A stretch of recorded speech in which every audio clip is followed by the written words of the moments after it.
Hi there.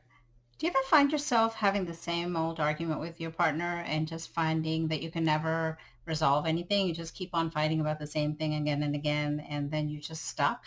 Okay. I'm Dr. Poonam Sharma from Strong Women, Strong Love, and today I want to talk to you about how you find yourself out of that trap. Okay.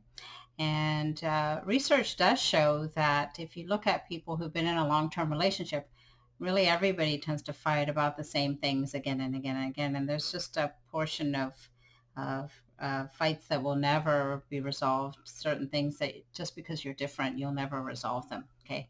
But there are some things you can work through. And today I want to talk about how you do that. Okay.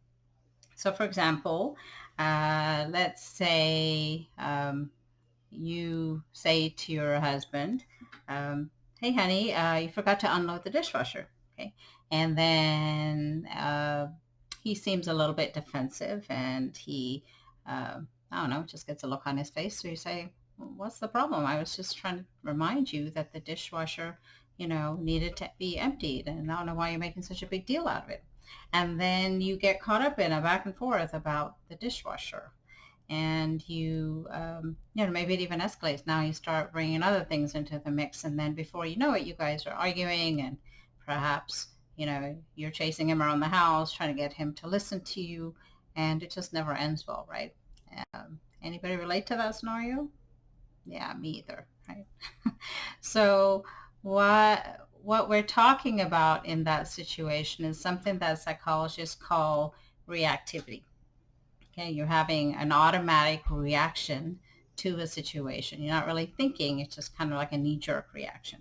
Okay, and it can be really tricky to find your way out of it because automatic reactions are usually super quick. Like your brain goes there without you even making a decision. It just kind of happens automatically. Okay, but it doesn't really serve your relationship well. So I want to show you today uh, a little tip for stepping out of those things. And if you practice this, you'll probably get better and better at it, okay, like anything else. So in order to talk about reactivity, there's a little device that I think is very helpful. And I don't know if you've ever seen this, but this thing is called a Chinese finger trap, okay? And you put your fingers in both sides, okay, and toward the middle, and then you try to pull your fingers out. And when you do, a Chinese finger trap will actually cause you to get stuck, okay? Because your instinct is to pull, right? I mean, if you want to get out, you're going to just pull your fingers out, but it doesn't work.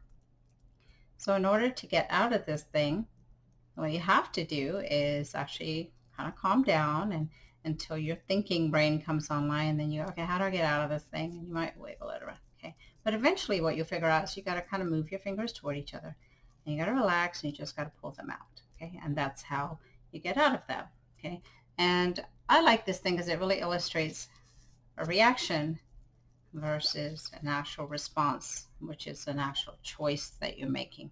And I think in a marriage especially, you really want to be as much as possible actually making some real choices, tapping into your own power so that you're not just kind of bouncing around all over the place and then your relationship's getting damaged because, you just didn't know how to maneuver out of things in a way that's more constructive. Okay. So the next time you and your partner start heading down a really familiar path or like a common, or maybe engaging a common dance in your marriage. Like for example, maybe, you bring something up and then the pattern is you usually complain about 10 other things that he's not doing. Okay. And then he tries to get away from you and you kind of, come after him. If that's your pattern, then what I would suggest is see if you can just leave him alone. Let him go off, let things settle down. Do the opposite of what you actually feel like doing. Okay, that intense reaction you have, don't listen to it. Okay, or if you maybe you're the one who tends to go off and pout or wait, you want him to come to you and apologize and beg for your forgiveness. You tend to just kind of run off and sit with your feelings. Maybe instead of doing that, do the opposite. See if you can be present, see if you can kind of settle yourself and try to actually resolve whatever the issue is there, okay? So, those are a couple of quick suggestions there.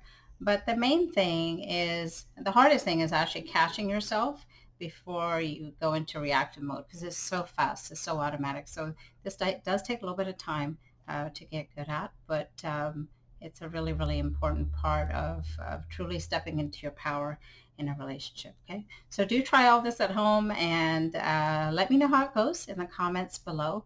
And if you'd like to learn some more things that will help you have a fantastic relationship, please do visit my website, strongwomenstronglove.com. And thanks so much for listening.